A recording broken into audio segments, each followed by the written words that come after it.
Quem frequenta o Bosque Joaquim Procópio Araújo Carvalho, em São Simão, enfrenta problemas que envolvem segurança e falta de manutenção. O parque tem brinquedos enferrujados, alambrados arrebentados e muito entulho acumulado. O Bosque Municipal de São Simão, onde já funcionou um zoológico, hoje sofre com a falta de manutenção. As construções que abrigavam animais silvestres antes do local ser desativado estão estragando. O cenário dá um ar de abandono ao terreno, considerado o principal espaço de lazer da cidade de 15 mil habitantes e que recentemente conquistou o título de município de interesse turístico. Um lugar que era para chamar a população como ponto turístico, né, que São Simão tinha antigamente, está totalmente abandonado, né? Não tem recurso nenhum, na verdade, que o povo venha, como atrativo, né? Porque o povo venha visitar a nossa cidade. Né? A piscina foi esvaziada e olha o que restou, sujeira. As folhas secas estão espalhadas na área, localizada na Vila Monteiro. No playground, há brinquedos enferrujados. Larissa gosta de visitar o parque, mas não quer que as crianças se arrisquem nos equipamentos. Porém, o perigo está por toda parte. Alambrados arrebentados, fiação exposta e galerias enormes abertas. Uma dessas armadilhas provocou ferimentos no André Gustavo, de 10 anos. E foi durante um evento organizado pela própria administração durante as férias escolares. Era que eu fui correr para achar as tintas, eu não vi o buraco, eu passei, pisei na tábua de madeira, meu pé escorregou e caí e me ralei, me machuquei.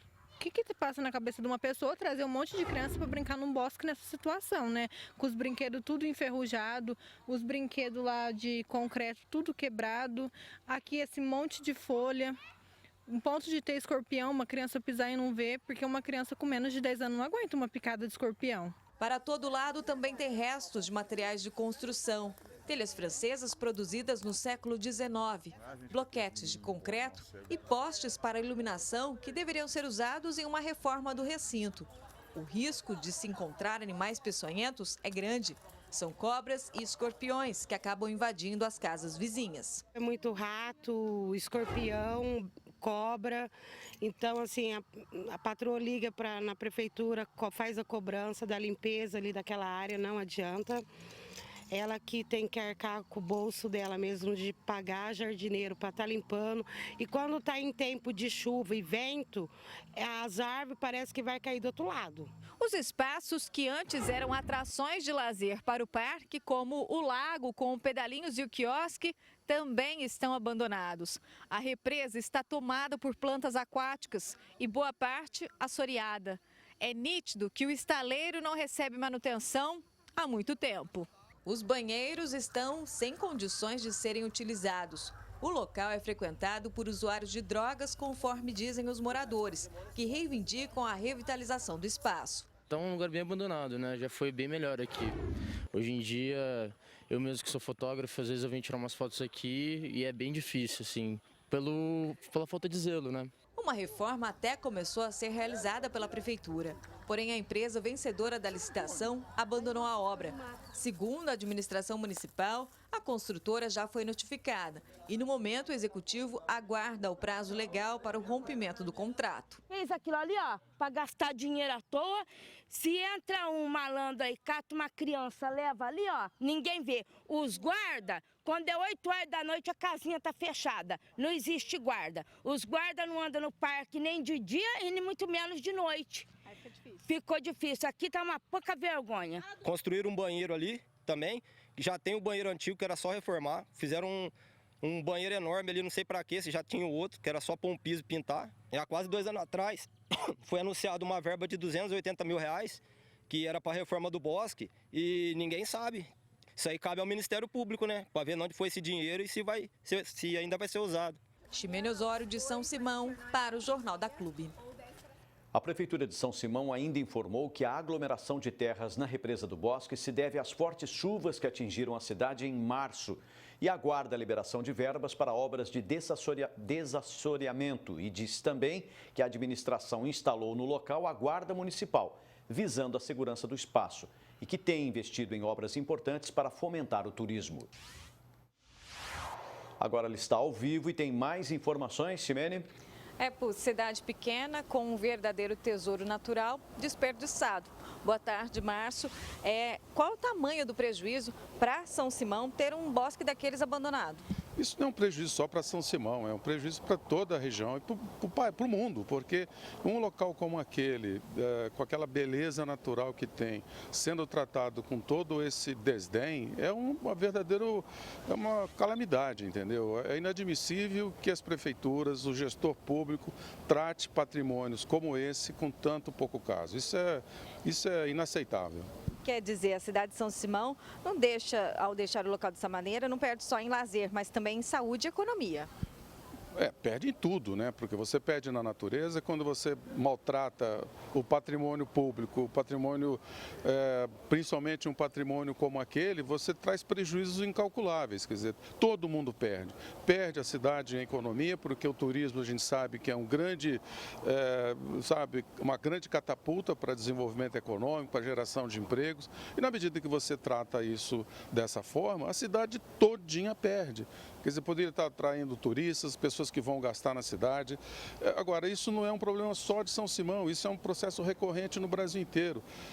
Mesmo aqui em Ribeirão Preto, a gente vê vários patrimônios que são tratados, com absoluto pouco caso. E o recurso tem, entendeu? O recurso existe sim. Entendeu? O que falta é boa vontade e competência. Aliás, as prefeituras sempre reclamam de estar no vermelho, mas falta também olhar para o próprio quintal e enxergar oportunidades. Sem dúvida, o recurso existe, quer dizer, você tem dinheiro no governo do estado, você tem dinheiro internacional, você tem dinheiro no governo federal. Essa questão do MIT, que é os municípios de interesse turístico, é uma catapulta para que você alavanque muitos outros recursos. Quer dizer, hoje se fala em 600, 700 mil reais para os municípios, que são 140, do qual Ribeirão Preto não faz parte, São Simão faz parte, poderia ser um indutor para que você faça, através de contrapartida, o levantamento de 20 milhões, 40 milhões. Agora, a prefeitura, à medida que não se apropria disso, ou não tem gente competente para vislumbrar isso, gera o que a gente vê em todos os lugares. Quer dizer, na maioria das cidades que não tem essa percepção, acaba se perdendo recursos de forma inaceitável. Mas é possível também pensar em parcerias público-privadas. Sem dúvida. Hoje, apesar da economia e a parte empresarial estar um pouco sacrificada por uma série de mudanças que o país está vivendo, mas ainda tem muitos empresários que estão dispostos a investir e fazem esse investimento. Depende de você ter realmente uma boa articulação, de você ter um bom projeto e, com certeza, a população vai reagir favoravelmente e vai apoiar projetos que sejam factíveis, né, e que sejam benéficos para a população. Parece que criou-se uma cultura aí de que é pecado fazer dinheiro, mas com um pouco de metas e resultados faria bem para as prefeituras. Isso é uma coisa praticamente institucionalizada, em que você ganhar dinheiro é pecado. Isso é um absurdo, quer dizer, você quando ganha dinheiro, você distribui dinheiro, você gera emprego, você distribui renda, gera qualidade de vida. Então, ganhar dinheiro não é nenhum pecado. E as prefeituras têm como nossos representantes todas as condições, porque ganham para isso. Por isso eles são chamados servidores públicos. Eles estão lá para servir a população, não se servir da população, que é praticamente uma regra quase que geral. Na medida que a prefeitura tem essa concepção e tem essa visão de estadista, ela consegue alavancar recursos e consegue atrair iniciativa privada para fazer aquilo que às vezes ela não tem braço para fazer, entendeu? Então é possível sim, através de iniciativas, através de junções, de você alavancar a iniciativa privada para fazer frente a essas dificuldades que eventualmente possam ter. Obrigada pela sua participação aqui no Jornal da Clube e daqui a pouco nós vamos mostrar que mais um chefe do Executivo de Mococa foi condenado em primeira instância pela Justiça e pode ficar inelegível. A decisão ainda cabe recurso. Pucci. Até já, Ximene.